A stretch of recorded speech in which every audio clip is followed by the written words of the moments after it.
Yes, good evening, guys. Welcome back. It's a new season, and we are back.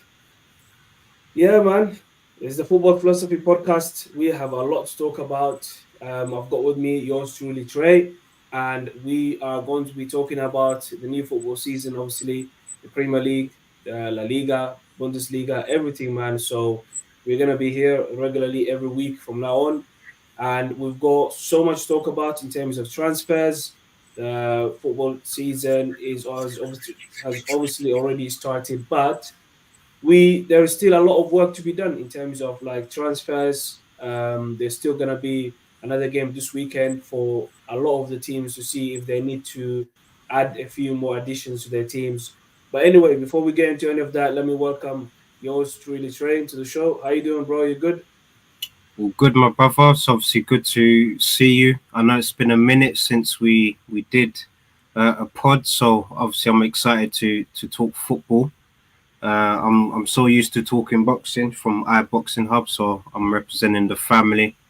But Yeah. it's always good to talk football because I'm a diehard United fan. Everyone knows that. I've got my scarf ready. So yeah, we're we're coming. We're coming.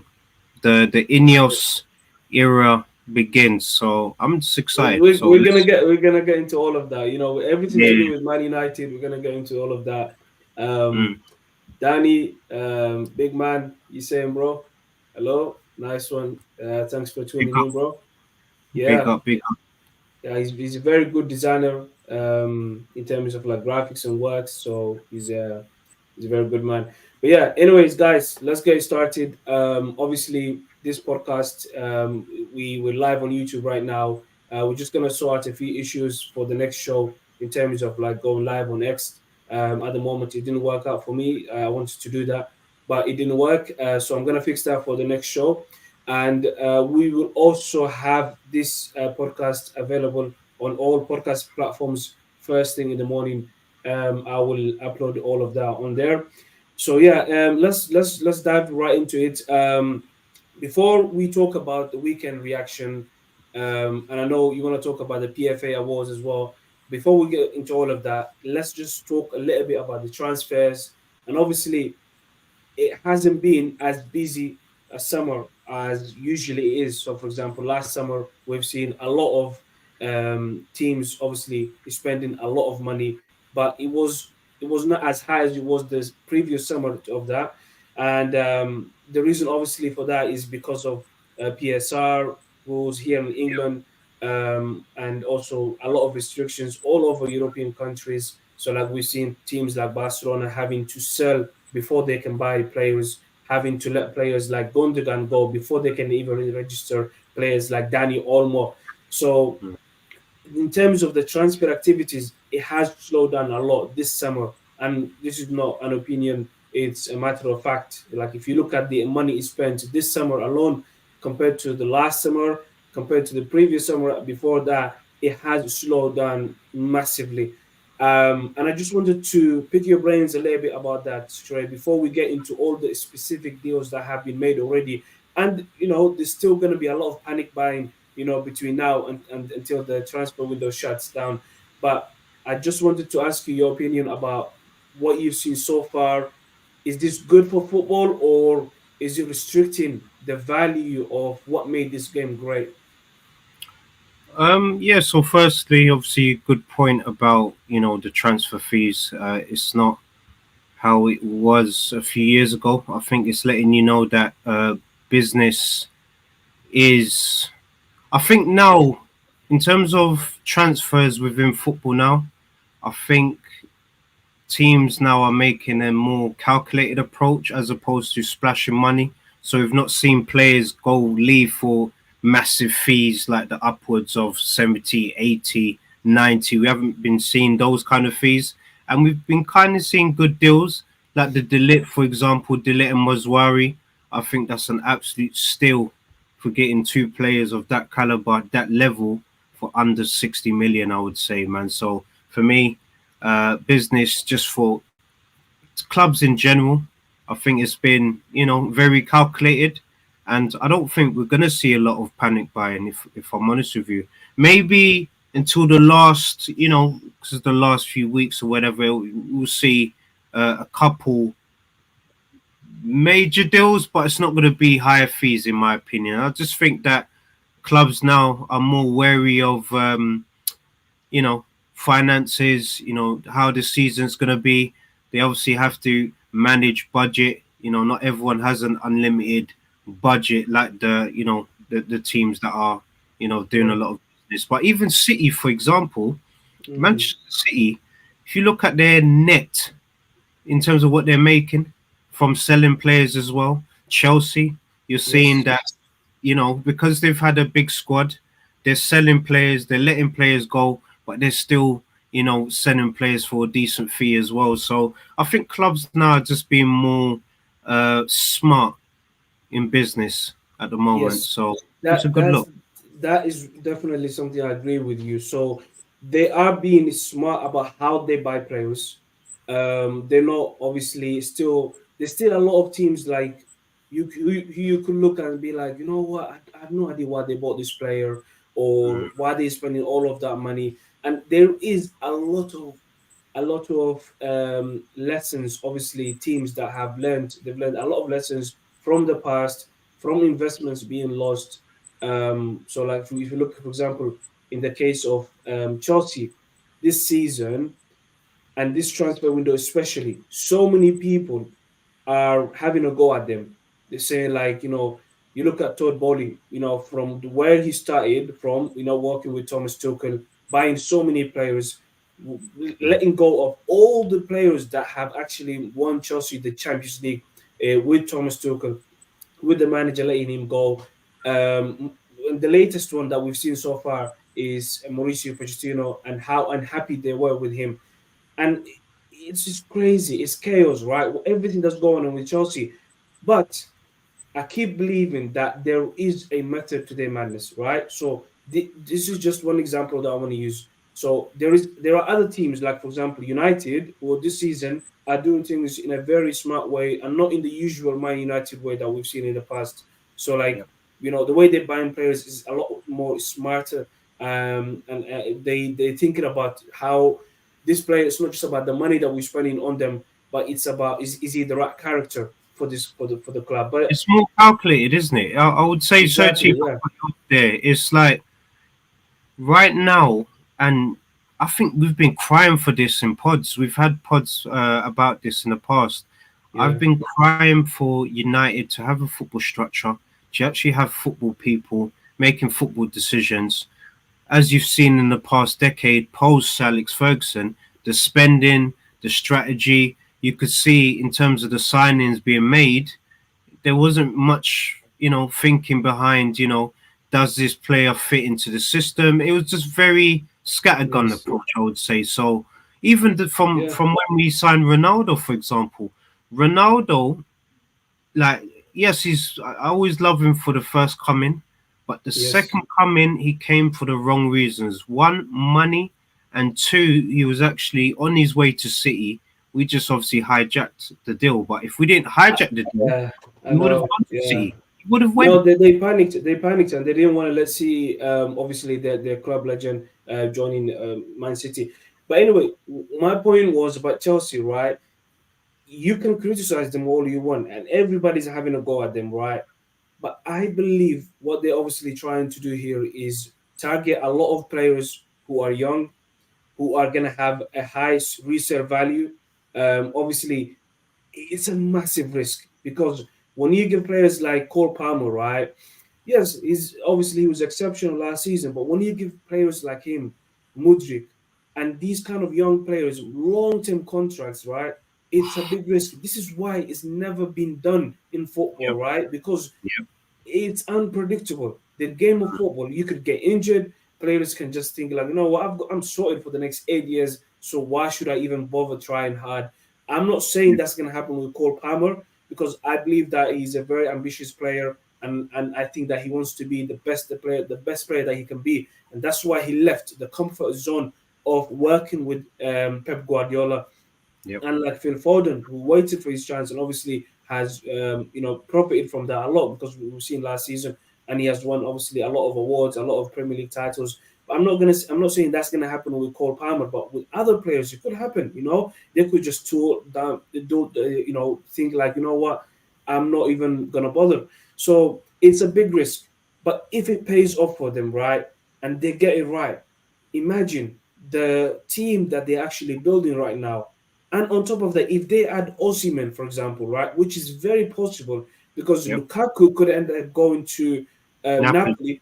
For some Yep. reason, Antonio Conte just has some weird love, You know what? We've relationship. we've we've got our boy Moose, and he's a massive Napoli fan. Is And I was actually saying to him that it's like a father-son relationship that Lukaku and yes. Conte have. It's a And weird relationship, man. I don't understand it. Who says I'm gonna let Osimhen go? Obviously, it's not his decision because Osimhen and the club reached an agreement that if someone comes in with a bid of 100 million, he's gonna go. That was some sort of like gentleman's agreement that they had. But yep, if you can hold on to Osimhen, why would you want to sign Lukaku instead of Osimhen? Because Lukaku, right, of the man who won the Serie A with Antonio Conte in Inter Milan, and the player that he is right now, it's not the same player, right? different So player. it's a big risk. But if Chelsea actually pull it off, and they can get Osimhen in, and they already have players like Pedro Neto, who is just a creative machine. If he stays fit, Cole Palmer creating all of these chances. Obviously, Osimhen is a massive upgrade to what we've seen with Nicholas Jackson, for example, who for me is a player who works hard, very, very hard, but obviously he's not the same level as Osimhen. So my point about Chelsea is I would say do not judge them yet. Just wait and see how this season goes because I think Enzo Maresca has got something amazing to work with. And everyone who's saying there's too many players here, there's 47 players, there's 50 players here and there, he came out and he said, I'm not training 50 players here. I'm just training 23, 22, 22, 23, 24 players. That's it. That's all I'm working with. And even in the preseason. So, and so many people have obviously criticized the way they treated Sterling, Ben Chilwell, Lukaku, Trevor Chalaba, all of these players, man.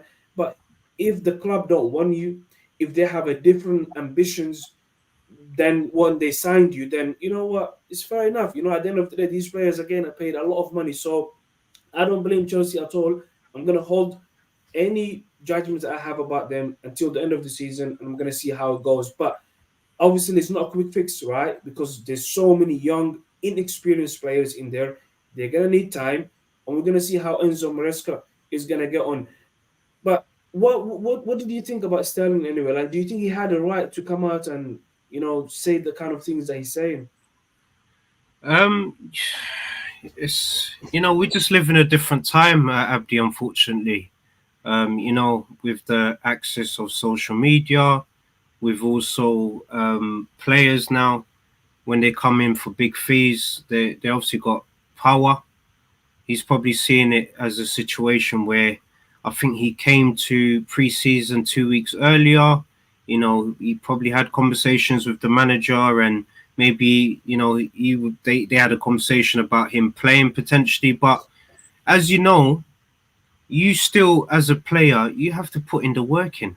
Yes. Regardless, every day you got to put in the work and show the manager that that play me. My problem is, and we kind of had a similar situation with Sancho, is Yeah. don't go online and do the talking. Let your feet do the talking. If your manager publicly comes out and says XYZ, yes, I'm not really a fan of these things, but if, Yeah. for example, he's clearly not picking you, but he's picking another player, pull that person aside, the manager, behind the closed doors, ask him like, what's going on?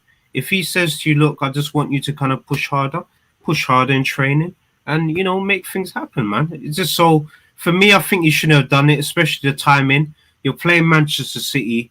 You don't want that Yeah. kind of negative press out there, because negative press filters to the fans, so it creates like a negative energy. So it's at Stamford Bridge that Exactly. game, Yeah. Yeah. Yeah. crazy that yeah, it was just no need, Yeah. bro. It's a Yeah. your first game of the season. Focus on the Exactly. game. You It's know the funny thing is, before that statement, right? And obviously I stayed away from football completely, like from actually watching football. I mean, in the summer after the Euros finished, I didn't Yeah, even watch a single preseason game because I yeah, made a decision. I said, you know what, I'm just gonna stay away from football. I'm gonna wait for the new season to start, and that's it. The first game I watched live was the Community Shield with United and City, mm, and I thought that was a great game to watch, especially the way United played in certain parts of that game. Obviously, City won it, but mm. before that statement by Raheem Sterling, I have completely forgotten that he was actually playing for Chelsea. I had he wasn't even like oh, you know what? Sometimes like I think like you know what? There's certain players of other teams that I don't actually follow every week. And I know who plays for them. Like I know every player that's playing for example, Tottenham, Arsenal. But when it Mm. comes to Chelsea, there's so many players that is actually Hard to it's keep up hard with. to remember. Yeah. So with Yeah, Sterling, I had forgotten all about him, yeah, and I think in like a his lot of mind, people. exactly in his mind, he thinks that he's still the same player that was signed from City, who was winning leagues, who scored over 100 goals. He's not the same player, and we've seen last season. Obviously, he didn't have a good impact on that Chelsea team. But you know what? Juventus are apparently interested in him. If they cannot get Jadon Sancho, I think they're gonna go for him. And that's gonna happen. And if I it does think that happen, would be a downgrade for them, man. If they can't get Sancho, then yeah. technically Sterling Yeah, is like but a but you down. never know though. You never know. Thiago Motta, he's a very good manager. He's like a Pep, right? So he might have a plan for him. And Sterling, at the end of the day, he's a very very good player. But time will tell if he will come back to his old form. And if he does end up going to Juventus, that's a great football club with massive tradition, with great heritage, and and living in Italy. Come on, it doesn't get any better than that. So Good let him life. enjoy a bit of sunshine in there. So that would be good for his Mm, family. Let's see how mm. it goes for Sterling over there. And with Chelsea, we're gonna see how it goes until the end of the summer. I mean, until the end of the transfer window. But I think if they get Osimhen, that's it. They will be ready to challenge for top four this season. So Definitely. before, yeah, actually, let's move on from Chelsea for a minute because that's just a mess a messy situation with Chelsea, right? Let's Yeah. go on to Arsenal, a team who had a strong start to the season. They beat obviously Wolves 2-0. Saka, the main man. I've got here his picture.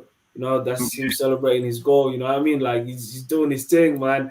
Yeah. But I'm sure a lot of people are saying like, he's like Messi. You know what he's gonna do, but you can't stop him. So Arsenal fans are having a bit of fun with Saka right now. So he's doing Yeah. very well. Um, what did you make of the transfer window? Because I want to talk about the Wolves game, right? We're gonna come back to that. But Yeah. their transfer window so far, we've seen Calafiori signed from Italy, who's a Good very sign. good, yeah, he's a very good defender. He can play left back, left centre back. Obviously, he's very good. And Mm. obviously, this today we found out that Marino is very close to signing. So I think we've seen that here we go from Romano. So that deal Yep. is almost happening. What did you make of the transfer activities? And do you think these two players will be enough to obviously catch them up with City and win the league? No, it's not enough. They've done good business. Don't get me wrong. I think those two players will immediately impact the team. Yeah. But I think their priority should have been getting a number 9 striker, in my opinion. I think, you Maybe they've seen that goal by Harvest until you know what we don't need a striker. that's not enough. Like Yeah, for me, I thought I know it's a lot of money, but I think Arsenal have saved a lot of money over the years. I thought them and Chelsea will be yeah, competing for like a Osimhen, for example. Why don't you go and get that type of striker? Because you know that kind of striker is gonna score you at least 15 to 20 plus goals a season, and adding that yeah. to what they struggled with last year, because as good as Saka is, you can't always rely on him. So when Saka has an off day, let's say Havertz has an off day, they have to have other players Yeah. to And Martinelli is been up and down his Martinelli form. is Yeah, up and yeah, down. Do you know what I mean? So even you look at their backups, you got Trossard, he's scoring a lot of goals. He's a yeah. great He's a super super sub. sub. Yeah, yeah, yeah, Ketia, they're looking to sell him. Jesus, he's more of like a Havertz in a way where they're like shadow strikers. I would say Yeah, centre yeah, forwards where they're not out and out. They get involved in the link up play. They just need a striker that's going to stay in a box. You know, like yeah, your typical Van Nistelrooy, Filippo Inzaghi, these type of fox in the Muller, these kind of yeah, fox in the box strikers where they're going to stay in a box. Saka can kite in, Martinelli can kite in, Trossard can kite in, and the striker could, utilize. So I think that should have been their priority signings. But out of 10, I would say the window has been 7. But to make it an 8, 9, they need to go and get a striker, man, a number yeah. 9 striker Do you to know what replace. I think? Yeah. Do you know what I think? And I've also shared the invite for this StreamYard link. If guys, if you want to join us, join the conversation, you can. I've shared Mm, the link there in the comments. Yeah. mm, Um, what was I going to say? Yes, with Arsenal, right? I think they've got a plan, right? I don't think they're going to end the transfer window without a striker. I think okay. they're playing the long game with Brentford, right? Because Brentford have got a situation right now where with Ivan Tony, if they don't sell him this summer, he's gonna walk away for free next summer.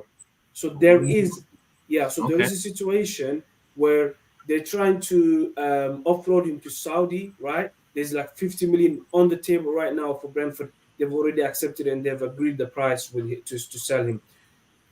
But Ivan Tony, as we all know, he doesn't want to end up in Saudi. Not right now. Maybe in the next, 3, 4, 5 years, maybe after he's Mm, playing for a big club. So he wants mm, to stay in England, especially if he can go and end up, let's say, Liverpool, because we know that Arne Slot is not happy with Darwin Nunez. Let's say he might end up there, or he might end up at Arsenal. Why would he accept to move to Saudi? So I think what Arsenal is doing right now is wait until the last minute, where Brentford would just take any deal that's on the table because any deal is better than nothing in a year's time, right? So I think, excuse me, I think that's their plan. And if they end this transfer window without signing a striker of Ivan Tony's caliber and quality, I think mm, they can forget about the title. I really, really think so. Because the reason I'm mm. saying that, right? Let's talk about the team that won the league for the last 4 years. That's City. Yeah. This season or this summer, we've seen them letting go of Alvarez. What have they done instead of it? They brought back Gundogan from Mm, Barcelona. That guy scores goals. Obviously, he's not a striker, but he can score a lot of goals. And I think they're also signing a striker from the Scottish League in Celtic, right? From Celtic. So if the team who's won the league for the last 4 years can sign, let's say, can bring back an experienced player like Gundogan and can sign a striker, and mm. they've already got Haaland, they've already got Grealish, Doku, that Brazilian winger Savinho. If they're Yeah, already Slovenia. strengthening like that, yeah, then you as the challenger, as the competitor, the closest team to City, you have to also strengthen. You have to also find the team to strength and the signing. So I don't think they will end the summer without signing a striker. I really think so. So yeah, let's see how it goes for them.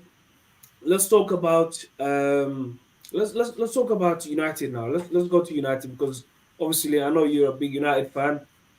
Um, they've signed Zirkzee, and Yeah. we've seen him score the winner Jeez, I love on that his debut. celebration. There's a story behind that celebration. Yeah, no, I have no idea what's the story. Do you know, it's not really a story. He actually got that celebration from Django. Oh right, okay, I Yeah, have no idea. yeah, yeah, yeah, Yeah, man. it's very cool. It's very cool. Yeah. But what did you make of his debut? And obviously the other four players that United, no, the other three players that United have signed. I know they're linked with Ogardi. That will make it 5 signings this summer. What do you think of their business so far? I think that Ineos has come in and it's a stars at the moment. I love the kind of deals that we're doing, the timing that we're doing it as well. It's very calculated. It looks like there's constant communication between director of like Dan Ashwood. He's obviously involved in it. You've got the whole setup involved. Barada. I just love that there's communication. There's like a strategy that everyone's working together to help Ten Hag. Because essentially, for me, in these past few seasons, Ten Hag, yes, you could say, oh, but the Glazers has helped him, buy this player. But Yeah. like in a way, I think if it was under Ineos, we would have signed Anthony for a lot lesser fee. But because of the timing of the window, Yes. Yes. we just signed Ten Hag from them. We've just signed Martinez from them as well. So look, they're always going to sell Anthony for that kind of fee. So at the moment, business has been good. I like the Delit signing. I like the Euro signing. I like the Mazwari signing. I like the Zirkzee signing. Zirkzee especially because, we like to watch our Serie A football.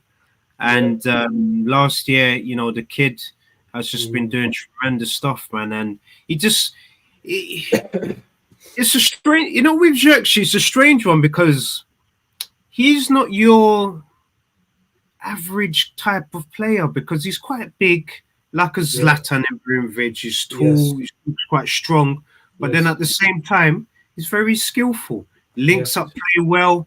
He's got vision as well, and he brings a different dynamic to our attack. Hoyland's Yeah. more of an out and out number nine, Yep.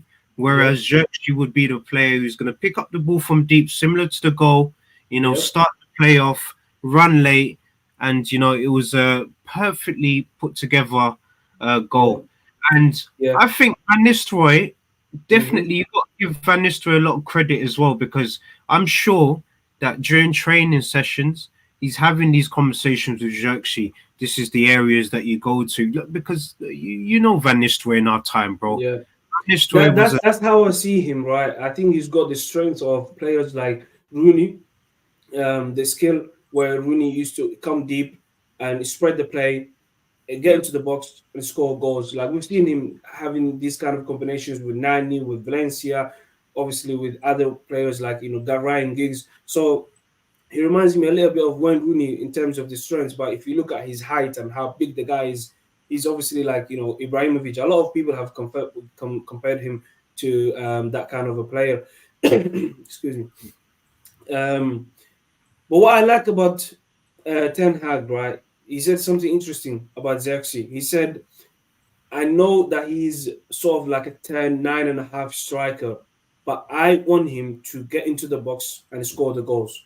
That was his message. He said, you're gonna go on now with Garnacho, and as soon as you get the ball, get into the box. That is very specific instructions from the manager, and it's someone who's mm, not saying to the player like because Zexi, we all know what kind of a player he is. He likes to chill. He's a bit more mm. relaxed. Sometimes he reminds me of also like Martial, his demeanor. But Yes, Ten Hag, yes. yeah, Ten Hag is not having that because he's telling him right. I want you to be the guy scoring me the goals if Holland is not here. And what I like about this signing as well is he can play with Hoyland. So if you want to have Hoyland up front, fine off the centre backs, Jaxi, Yes. we exactly yeah. So it's gonna work out. But obviously, what did you make of the debut of Mazraoui? He started the game from the get go. Solid, They left, solid, yeah, yeah, solid. Absolutely. What Mazwari brings, and look, I'm Congolese, and I love Aaron Wan-Bissaka, but if you think from a attacking perspective, I think we've got an upgrade there. We've got someone that's more assured, played at the highest level, especially with Bayern Munich as well. So yes, Mazwari brought solidity. He brings a calmness as well. With Wan-Bissaka, sometimes I love him. He's like our brother, and wanted to do well. But going forward, yes, you're cringing a bit because it's not comfortable for him. Even though his past life, he was actually a winger, and he obviously got pushed back. But you would think that, yeah. One Bisaka, yeah, yeah, yeah, Wan-Bissaka. So you'd think that going forward, he's gonna, excel in that, but for some reason it just didn't work out. I know he's going to do well at West Ham, but I think that with Muzwari, when he's on the ball, knows what to do. But also, these are Ten Hag's men as well. Ten Hag is getting players that he knows that will follow the instructions that he puts out, and they will do it to a T. So I'm just very happy. I'm happy that the team is supporting Ten Hag in building this team, and I think that if we get the good Ugarte signing, if we sign him in the end, Yep. Yep. then I think we're gonna be ready for the season because we're gonna be able to have a squad, not just a starting lineup. I think Mark has stressed, during his press conferences and interviews that it's a squad, it's a team effort. It's not all about the first 11. It's about everyone. So I don't want people to be complaining Yeah. that playing for a certain situation, but if needed, you need to be ready. And I think this is the right, mindset to have.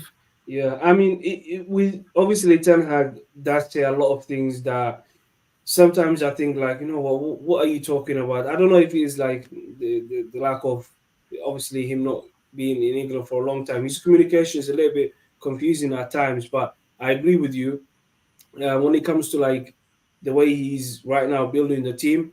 It's obviously the right way because if you look at every position now at United, if they end up signing Ogarty, they probably have two or three players who can play there comfortably. So Yes. the squad management, I agree with you, is very important.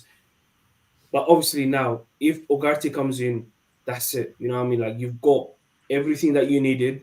You've signed a lot of players from your previous club who know your way of playing. There's no more excuses. And they have to address the injuries from last season. United guys. So I expect from Ten Hag this season, if he can get into top four and win a trophy again, that for me will be a successful season for United, and it will be something to build on and then challenge for the league title. Because after next season, after this season, I believe Pep is not going to be here anymore. So what you want to be is as a club, as a football club, right? When Pep leaves, you want to be ready to challenge for the league title from that season. Because as long as this guy is here, right, I don't think anyone has any realistic chance of winning the league title because of Mm, the longevity, the backing that Pep has, the players that he's got, and the experience that his players have, his staff have. So that is not mm, something that you can take lightly. It takes a long yeah. time. You see with Arsenal, right? 2 seasons in a row, they've competed with them. Last season, they went all the way to the last game of the season, and they still couldn't beat them. So it's not Yeah. easy to beat the City team. But what you want is Klopp is not here anymore. When Pep leaves, I think it will be a level playing field. The reason I'm saying that is because every team, not every team, but all the big teams, right, would have had a settled period of time where the players can get to know each other. Like for example, Ange Postecoglou, he's gonna go if he still ends up being here next season. That will be his third season. You look at Yeah. Arne Slot, that will be his second season. Ten Hag, that will be his fourth season. Maresca, if he stays at Chelsea.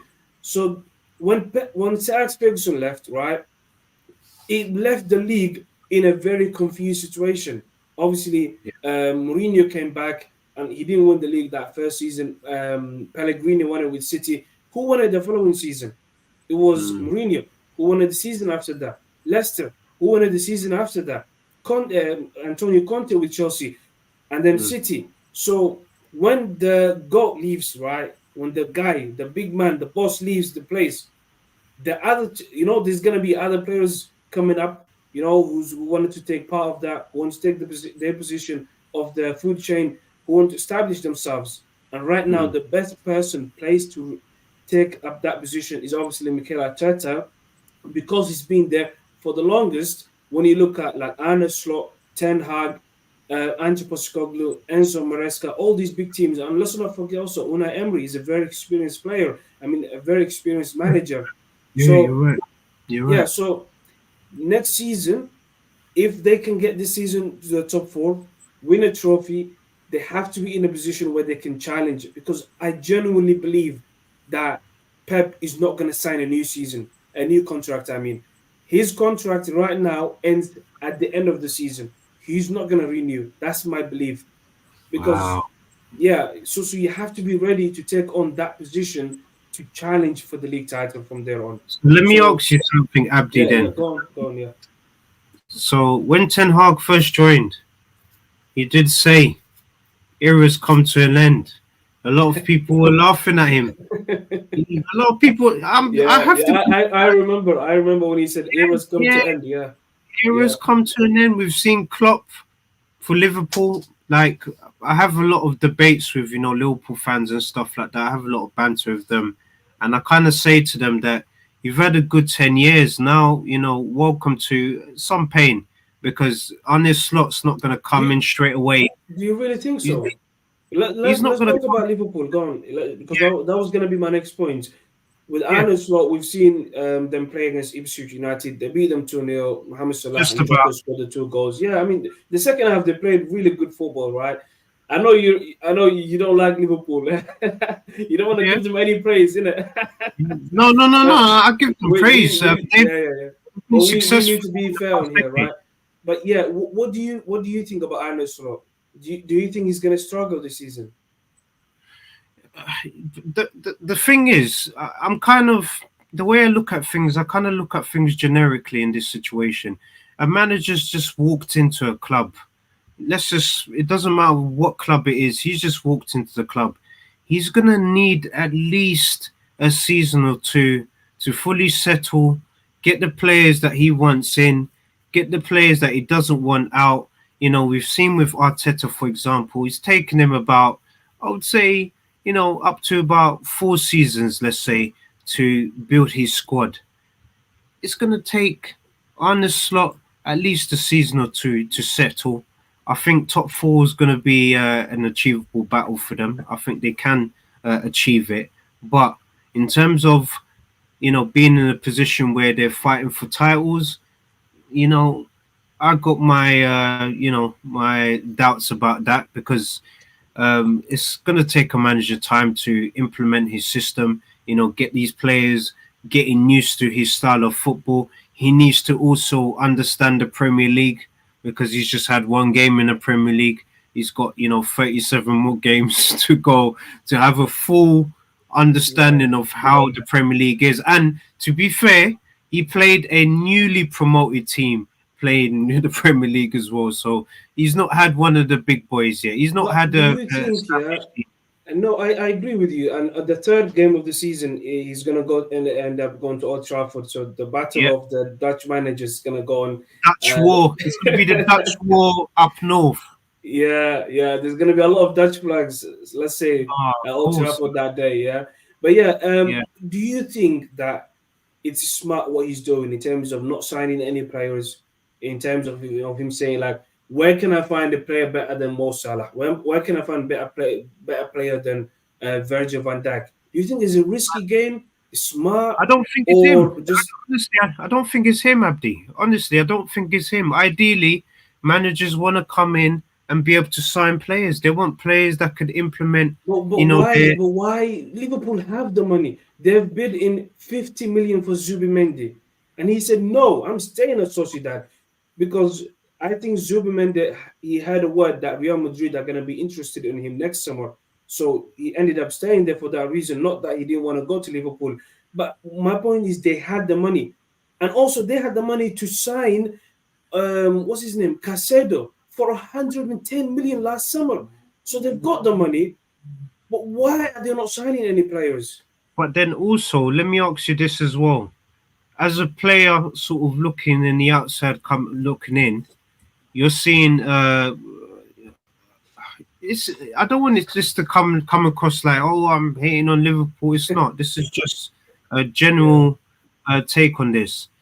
Maybe when Klopp was at Liverpool, there was more of an attraction. You're going to heavy metal football. That is Football. true. Yeah, yeah, He had yeah. the players there to Hmm. they were in the Champions League. Hmm. Winning they won the Champions League once, and then they obviously went to another final. I don't think maybe the attraction to go to Liverpool now under Arne Slot isn't the same kind of attraction as when Klopp was there.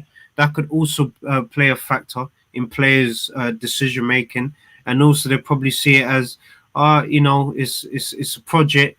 Do I want to get involved in a But project? it's still Liverpool, though.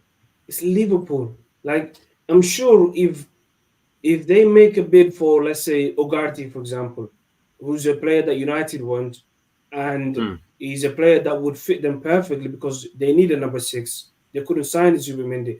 So let's say Euro, Lenny Euro, all these players that United are signing, they could do with them.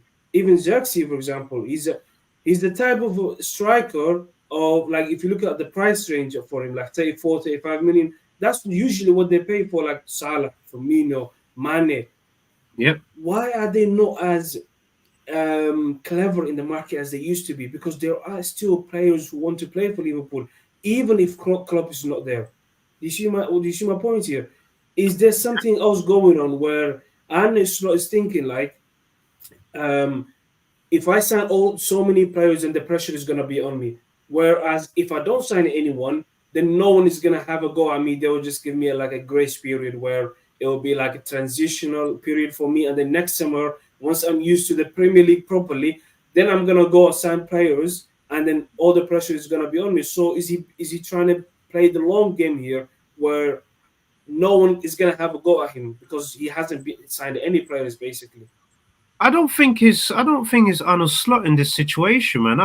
We have to look at the people that's negotiating the deals at the end of the day. I think he does want the players. He's obviously highlighting these are the players that I want to add. It's down to the team to obviously deliver. And I Yeah. think at the moment, even though they've been very successful during this time, maybe the players that Slot has highlighted, they've not been able to sign them, for I, example. I agree with you about the people above him in the board positions, right? Because there is a funny situation going on at Liverpool, and I know a lot of Liverpool fans are concerned about this, and that is Alexander Arnold, Mo Salah, and I'm not sure Mo Salah, but I think Van Dijk definitely are running out of their contracts. I think they've only got Wow. 1 year left.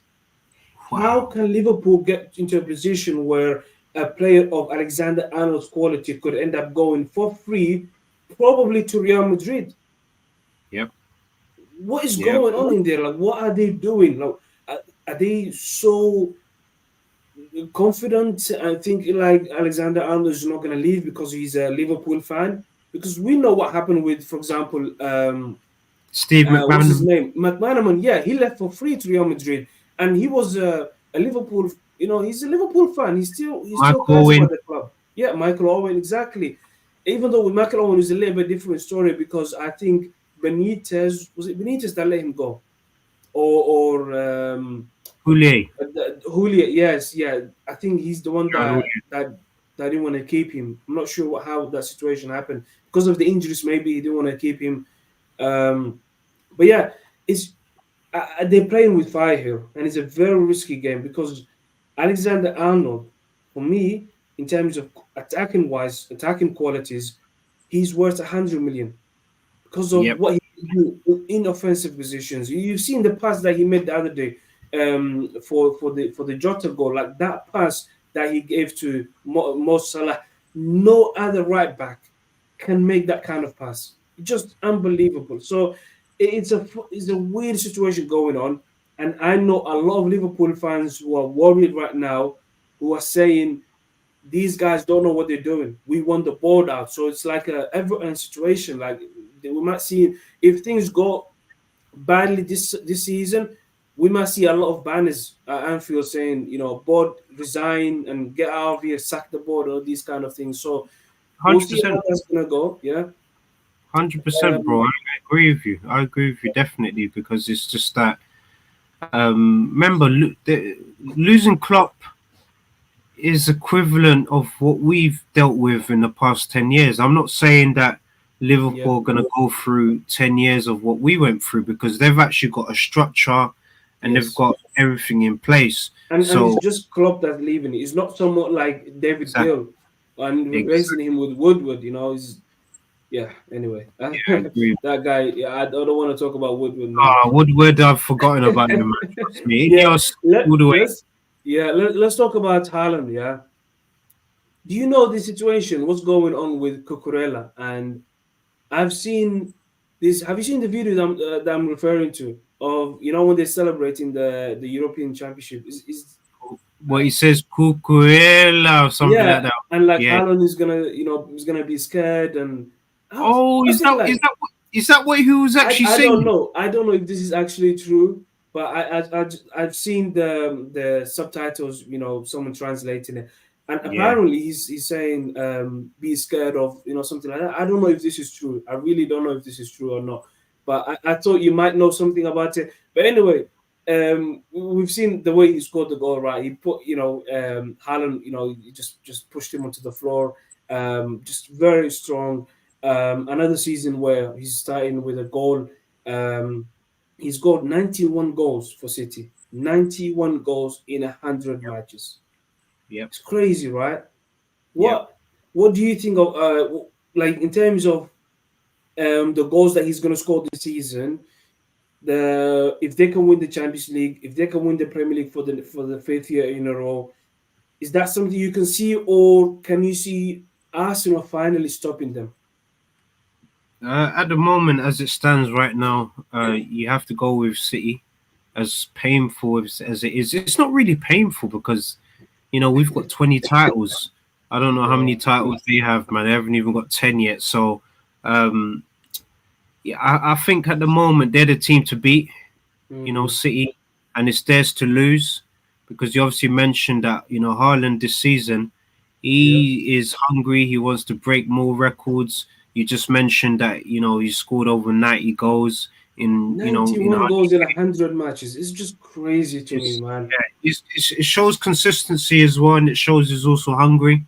And maybe, you know, if we would have signed him, under the whole dynamics of how we was dealing with, he probably wouldn't been, playing as well as he played. So in a Yeah. way, I'm kind of happy that we missed out in a few players during that time. So I think, Haaland's at the right place. I think City. I, But do you the think, okay, about that point here, you said he's at the right place. And, but if, let's say, for example, in the big games, City don't end up winning the game, the first person that gets the blame is Haaland always. Because they say he's not No, moving around, he's not touching the you can't ball enough. And but is he actually in the right place? Because I know I agree with you, but what do you have to say to those people who always question him, like in terms of involved in the game, or because the way I see it, yeah, for example, with Haaland is when teams defend deep against City, there's nowhere for him to go to. So with City, the way they play football is they like to keep the ball on the ground, whereas if you go long, the guy can kill defenders.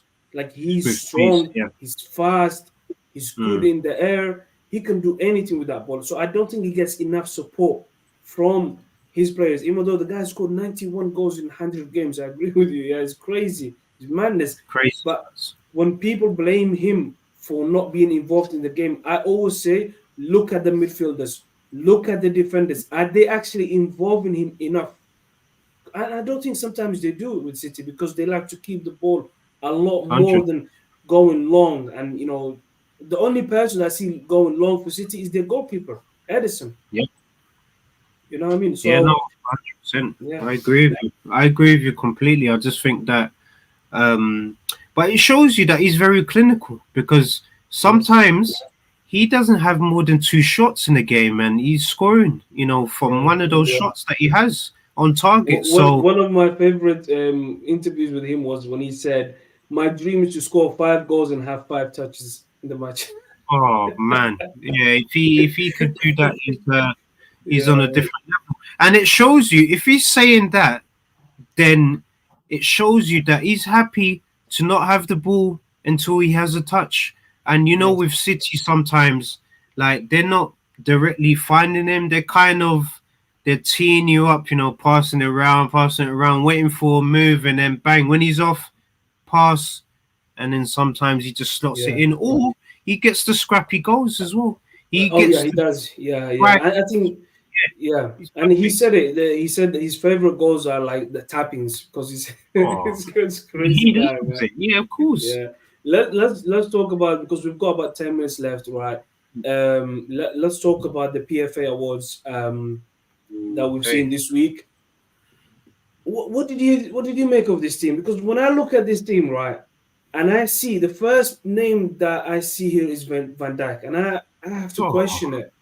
I yeah, have to question it, right? Because for me, the two best centre backs from last season was Saliba and Gabriel. I know Gabriel is there and they put him on the left, right? But where they put Gabriel should have been Gavardiol from City because I yep, think he had a very good season playing at left back. So I'm not sure about this. Everything else, I agree with it. Raya mm, has been outstanding. mm, Kyle Walker, as we know, amazing, just keeps getting better with age.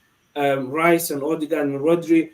Rodri, for me, is the most important City player there is. Last yep, season, we've seen him missing 4 games for Man City, and they've lost 3 out of the 4 games that he was missing. yep, Foden, exceptional. Halland, just incredible. Watkins, another brilliant, brilliant season that he had. And I was saying United they should sign him, but obviously that didn't happen. yep. And he had a very, very good Euros tournament, especially with that goal against Holland in the Yeah. semis. So yeah, but what did you make of this team? And do you agree with all of it, or is there some players that you feel like they're left out? It's fair. It's fair because most of these players were, in the title race. So it is fair that, most of these players are in. You got Haaland that's there, Foden, he had a good season. Rodri, as you mentioned, very important. Odegaard, very important for Arsenal. Rice, very important. Watkins obviously did his part. So Van Dijk, as you mentioned, for me, is a bit of a questionable one because I don't think, he had the best of seasons, but he was consistent enough to be available. But it shows you that his centre back partner that he has, it's been a bit of a difficult task for Van Dijk, in my opinion. And um, he wasn't his best last season, but look, he's been picked to be in the team. So it's fair. I would say it's fair if I'm honest with you. It is fair because they're all in the title race Yep. at some perspective. So Yeah. Gardivo, like you mentioned, I would have put him on, but It's a weird one because with City defenders, and this is something that Laporte, who used to play for City, is now in Saudi. This is mm, something that he talked about. He said, regardless of whether we win the league or not, when he was he's talking about when he was at City, he mm, said he played. Let's say the City keep the most clean sheets, they win the yeah, league, they score the most goals, they play the most attractive football. Their yeah, centre backs, with the exception of Ruben Diaz, sometimes they get mm, overlooked. So I don't know. I don't know. Obviously, it's a weird one, but I would have had Gvardiol in that team. Garbadio. Um, Yes, yeah, sorry for butchering his name, man. I always butcher his name. Is always a it's calm, yeah, man. But yeah, let's talk about before we finish. A play, we talked about it for a little bit, but let's dive in properly into it, and that's Jadon Sancho yeah, situation. It's a bit like Sterling, like we said. Um, United are well, PSG wanted him, but yep, PSG went out of the race. Now it's only Juventus that want to sign him, and obviously that could afford his wages as well. And yep, with PSG, what they've done is instead of signing Sancho, they're now focusing on signing Lookman from Atalanta, who we all know perfect. is a very good, winger. I think he would be a very good replacement for Kylian Mbappe if we put him on the left. He can also play on the right. We've seen him score a hat trick in the Europa League final, so he's a very good player. So they Mm, might end up signing him. But when it comes to Juventus wanting to sign Sancho, and they also have what's his name, Chiesa, Federico Chiesa in Juventus, where they're telling him we don't want you here. It's like Lukaku situation or Sterling. what? Yeah, they, What's yeah, Chiesa? yes, yep. They told him we don't want you here. The reason is because of financial reasons, right? They want Wow. him off the books because they he could end up going for free next summer, right? So he's only got 1 year in his contract left, mm, and they want to get at least 20 million. With United, right? This is where I'm coming from with this, and the reason why I'm bringing up Chiesa. I know he's got his history with injuries, but there is a hell of a player in there if you sign him. Why yeah. don't they just do a swap deal with Sancho Yeah, yeah, I would definitely do a swap deal. and send Anthony on loan? No, no, no, don't do that to my boy Anthony. Don't lose Yeah. faith in him, man. Like, No, remember, that like, was a joke. I'm just kidding. But anyway, yeah, no, go I on know, about but Sancho yeah, and Chiesa, a swap I deal. wouldn't, I wouldn't mind to do that kind of swap. To be fair, as I mentioned before, with Sancho, I definitely think that he I don't know if it's the hunger or the opportunities, but when he's had the chances, he's not taking it by the scruff of the neck. Maybe it's the wages that he's on. He's over. You know what kind of wages he's on. Does Yes. that hinder a player's motivation to wanting to push? Like for example, Bruno Fernandes. I feel like he earned Oh that yeah, yeah. deal that he got. Like Yes, he could yes. tell blood, sweat, and tears. He gave it his all, and he earned that. But for other players, they're getting that in their first signing for the club, so they're not really pushing for more because they're really comfortable enough, man. So I think Yeah. maybe doing a swap, low wages as well. For Chiesa, I wouldn't mind to see that, but Yeah. I Yeah. wouldn't want to Let's mess see. up the dynamics of what we've got. Yeah, no, I agree with you. Because there is no point in keeping a player who's clearly not happy with the manager. He wants to be anywhere other than a United. He wants to Of just sort of like hit that restart button. And good luck to him, because he's a good boy. Sancho. I like him. course, of course. But Sometimes it sometimes, doesn't work yeah, out. it doesn't work out exactly. Yeah, and there he has a certain way of not just playing football, but like the kind of vibes around the stadium, the training ground, the manager, if he's got a good understanding with him. So, um, but whatever happens at the end of this transfer window, for Ten Hag's own credibility, if Sancho is still there, I think that wouldn't be good for him. The reason I'm Oh, saying that is because let's say you are a football player, right? And we've all yeah, been in teams, not obviously at that level, but yeah, like of let's course. say you're not happy with the guy who's coaching the team, right? And you're always talking behind their back, you're talking with the Mm, other players. We've been in that kind of work environment where um, one bad apple can ruin everything else. So like yeah. let's say someone else turns up late and the manager wants to find them or wants to discipline them. But the Mm, guy who's always been turning up late in Sancho is still here. What does that do for your credibility? exactly. You You're know, right. other people will question you. So that's what I'm saying. No matter whatever happens, whether he ends up going back to Dortmund, PSG, Juve, Milan, wherever he goes, he needs to be away from Old Trafford because No, this you're. is not going to. I think you're Yeah, 100% right, Abdi, man. Because when you do think about it, these are the problems that Ed Woodward created. The fee that he signed him for, the wages that he's on. We're obviously feeling the effects on it now because of the fees that we're looking to they can't move accept. on players like Lindelof, for example. He's still here because nobody wants to pay for his wages. But yeah, McTominay as well. But yeah, Yeah, no, anyway, I'm keep him. um, thank you guys for everyone who tuned in. It's we've been talking for 1 hour. It's obviously very late right now. It's midnight. Trey, thank you so much for taking the time to join me, bro. It's very good to speak with you again about Yeah, football. missed Yeah, man, it's been really good catch up about everything that's going on so far in the transfer window, about the first game week of the Premier League season. And in the next shows, we're going to be talking about obviously other leagues as well. We're not just only talking about the Premier League, but due obviously to the time that we've got, and it's obviously very late for us right now, and to everyone who tuned in, I just want to say thank you to everyone for tuning in, for the comments. We really appreciate that. And we're trying to make this as consistent as possible right now. Obviously, we've got a very busy schedule. Yes, yes, yes. Trey's tapping up the Man United jersey there. Yeah, Um, well, yeah, the Man United scarf. I mean, but yeah, we're trying to be consistent, and Trey is a very busy man. You're obviously seeing so many different shows every week. You've got obviously other jobs as well. I've got other stuff I'm doing as well. So yeah, schedule is so very busy right now. Yes. So we're gonna try to keep this as consistent as possible every Thursday. We're gonna have other people joining us as well. So we really appreciate you taking the time to watch this.